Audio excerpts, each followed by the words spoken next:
इस वक्त हमारे साथ यूपी सरकार में मंत्री हैं असीम अरुण जी, इनसे ही बातचीत करूंगी।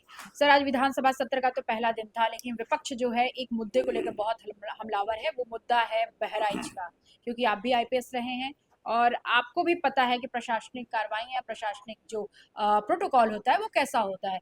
पुंडरी गोस्वामी को गार्ड ऑफ ऑनर दिया जाना, तमाम प्रोटोकॉल को दिया जाना और सलामी दिया जाना। अखिलेश यादव भी इस पे हमलावर कह रहे हैं कि भाई पुलिस तो उसी में व्यस्त है, सलामी में, अपराध अलग मस्त है। देखिए, योगी जी, मोदी जी कभी पुलिस की सलामी ऐसा नहीं पसंद करते हैं। और मैं इस घटना के बारे में नहीं जानता हूँ, लेकिन सैद्धांतिक रूप से मैं जरूर कहूँगा कि ये सलामियाँ मुझे लगता है समाप्त होना चाहिए, सिवाय राष्ट्रपति के और राज्यपाल के।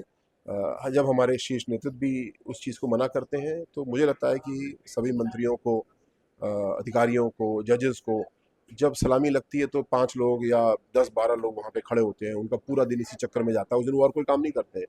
इनको 1, 2, 3 पुलिस गाड़ियों में बैठाया जा सकता है, ये पेट्रोलिंग करें। इनको भर्ती किया गया है, हमारे आपके टैक्स पेयर के पैसे से रखा गया है, सलामी देने के लिए नहीं, इनको रखा गया है जनता की सेवा करने के लिए।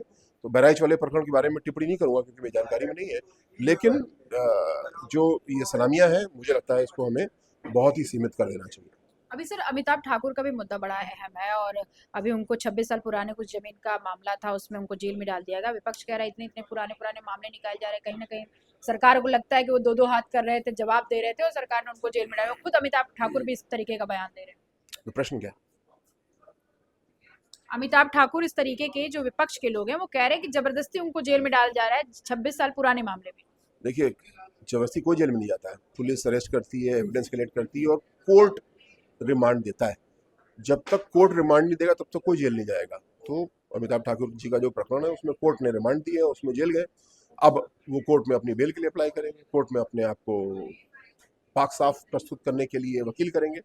ये एक न्यायिक प्रक्रिया है और प्योर एविडेंस के आधार पर चलती है। वही इस प्रकरण में भी हुआ है, इसमें कोई राजनीति या विवाद वाली बात नहीं है। अमिताभ ठाकुर जी का इतिहास सभी जानते हैं और जो उन्होंने आपराधिक कृत किए हैं उसके लिए न्यायालय में सजा जरूर होगी। एक आखिरी सवाल है सर, एक कार्यक्रम में थे अखिलेश यादव, उनसे किसी ने कहा जय श्री राम। तो ये थे असीम अरुण जी। इनका साफ तौर पे कहना था कि जिस तरीके से लगातार बहराइच का जो कार्यक्रम हुआ और बहराइच का जो चीजें थी वो कहीं ना कहीं हमने देखा, और मैं मानता हूँ कि पुलिस की सलामी अब खत्म होनी चाहिए, इस तरीके की अब चीजें खत्म होनी चाहिए और इसके विरुद्ध हूँ मैं। कैमरामैन जिशान के साथ में जय सिंह, टीवी लखनऊ।